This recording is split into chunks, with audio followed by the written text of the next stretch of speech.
খুব সাধারণ একটা রান্না, পোলাও, সবজি পোলাও, কিন্তু খেতে অসাধারণ লাগে। বাচ্চারা তো খুবই পছন্দ করে। আর আমার মতো যারা পোলাও প্রেমী, মাঝে মাঝে খেতে ইচ্ছে করে, সব সময় না, তবে মাঝে মাঝে খেতে খুব ভালো লাগে। আমার মতো এভাবে রান্না করে খেয়ে দেখতে পারেন, খুবই ভালো লাগে। আর আমাদের অনেকেই ফ্রিজে আমরা রেখে দিই এই সবজিগুলো, বরবটি, ক্যাপসিকাম, গাজর, এই সব কিছু দিয়ে নর্মালি একটা পোলাও রান্না করলে বাচ্চারা তো খুবই পছন্দ করে। আর সাথে একটু সয়াবিন দেবো, কারণ আমি যেহেতু আলাদা কিছু রান্না করব না, শুধু পাতার বড়া করব, এই জন্য একটু সয়াবিন দিয়ে পোলাওটা রান্না করব। সয়াবিন দিয়ে পোলাওটা কিন্তু অনেক স্বাদের হয়, আপনারা একদিন খেয়ে দেখতে পারেন। আসলে না খেলে বোঝা যায় না, রান্না করে খেয়ে দেখবেন, দেখবেন খুবই সুস্বাদু হয়। আর এই জন্য আমি সয়াবিনটাকে ভাপে জল ফেলে দিয়ে সিদ্ধ করে একটু ভেজে নিলাম। ভাজে দেখেন সুন্দর করে ভাজে নিলাম। আর এদিক দিয়ে আমি চালটা ধুইলাম মাত্র, ধুয়ে ঝরাই দিব, কারণ পানিটা ঝরে গেলে পোলাওটা অনেক সুন্দর হয়, একটার সাথে আরেকটা লাগে না। যে জন্য আমি একটু আগে পোলাওয়ের চালটা ধুয়ে রেখে দিই, যেটা দেখলাম আমার মাও আগে ধুয়ে রেখে দিত। চলেন রান্না বসাই দিই। দেখেন আগে আমি সব কিছু দিয়ে নিলাম, তেজপাতা, এলাচ, তারপরে একটু বাদাম ছিল, কাঠবাদাম, ওইটুকু দিয়ে দিলাম। কাজু বাদাম নাই, তাই দিলাম না।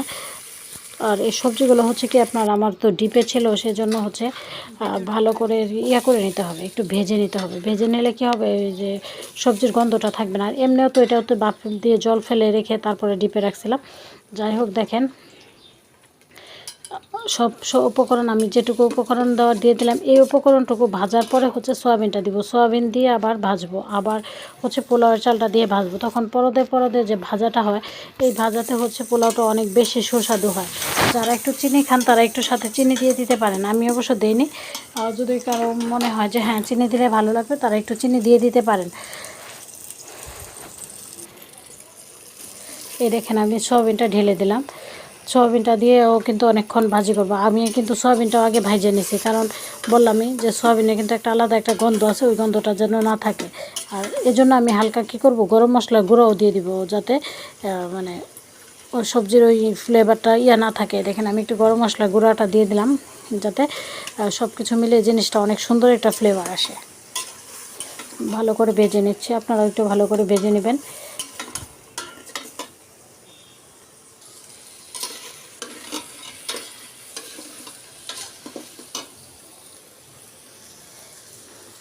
সবজিটা কিন্তু প্রায় সুন্দর করে ভাজা হয়ে গেছে। ভাজা হয়ে গেলে কি হয়, একটা গন্ধ বের হয়, তারপর পুটপুট একটা শব্দ হয়, যেটা আমার মা বলতো বা আমার শাশুড়ি বলতো, যে দেখতাম যে মানে করে যে সবজি বা পোলাও চালটা যদি ভাজা হয়ে যায়, তখন একটা শব্দ হয়, পুটপুট পুটপুট একটা শব্দ হয়। ওই শব্দটা শুনতে কিন্তু ভালো লাগে। যাই হোক, আমি এখন পোলাওয়ের চালটা দিয়ে দিব এটার মধ্যে, যেটা ধুয়ে ঝরায় রাখছিলাম। দেখেন জড়ায় রাখা যে চালটা, এটা দিয়ে দিলাম। এখন ভালো করে এই চালটাও কিন্তু ভেজে নেব। দেখেন প্রত্যেকটা পরদে পরদে সবজিগুলো ভাজা হইলো। তারপরে আপনার সোয়াবিনটা আগে একবার ভেজে নিচ্ছি, আবার ভাজলাম, তারপরে পোলাওয়ের চালটাও ভেজে নিচ্ছি। তো এই জিনিসটা প্রত্যেকটা মানে স্টেপে স্টেপে ভাজা হতে হতে পোলাওটা কিন্তু খুবই মুখরোচক হয়, যার কারণে বাচ্চারা কিন্তু খুবই পছন্দ করে। এটা কিন্তু বাচ্চাদের খুবই পছন্দ। আর আমি এই যে আগে যে গরম জল করে রাখছিলাম, ওই জলটা দিয়ে দিলাম। আর এটা বড় কথা আর এই জিনিসটার মধ্যে সবচেয়ে ভালো লাগে জিনিসটা, আপনি একদম পোলাওটা যদি ঝরঝরা করতে চান, তাহলে আপনাকে যেই পাত্র দিয়ে চালটা দেন, ওই পাত্রটা দিয়েই যে মানে মাপেন, যে পটটা দিয়ে, ওই পটটা দিয়ে জল দিবেন, তাহলে দেখবেন পোলাও আরেকটার সাথে লাগে না। আর এটা দেখেন পোলাওটা কিন্তু এই যে হয়ে গেছে। আমি কিন্তু এই যে একটু পানি থাকা অবস্থায় দমে দিয়ে দিব। এখন একটু ঢেকে রাখলেই কী হবে জানেন, পোলাওটা একদম সুন্দর হয়ে যাবে। দেখেন আমি একটু ঢেকে দিলাম, 5 মিনিট পরে এই যে দেখেন পোলাওটা কিন্তু অনেক সুন্দর হয়ে গেছে, খুব ঝরঝরা হয়েছে এবং খেতে অনেক সুস্বাদু হয়েছে। কীভাবে বললাম, আমি রান্না করে খাওয়া দাওয়া করছি, তারপর যেহেতু আমরা পরিবারের সদস্যরা একসাথে খাচ্ছি, তাই একসাথে খেয়ে দিয়ে তারপরে ভিডিওটা আপলোড দিলাম। দেখেন বন্ধুরা, খুবই সুন্দর হয়েছে। ছেলে কোচিংয়ে যাবে, তাই তাড়াহুড়া করে একটু সবজি পোলাও রান্না করলাম। আর আর আমাদের সবারই পছন্দের পাতার বড়া, তাই পাতার বড়া দিয়ে ছেলেকে খাবারটা দিচ্ছে।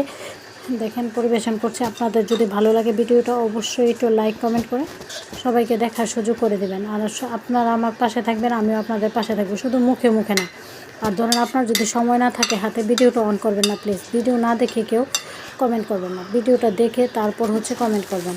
হ্যাঁ, তাতে কিন্তু আপনারও লাভ, আমারও লাভ, রিচ এঙ্গেজ সব ঠিক থাকে। যাই হোক, ভিডিওটা ভালো লাগার জন্য এবং আমার পাশে থাকার জন্য অনেক ধন্যবাদ সবাইকে। ভালো থাকবেন, সুস্থ থাকবেন, সবার জন্য শুভকামনা রইল।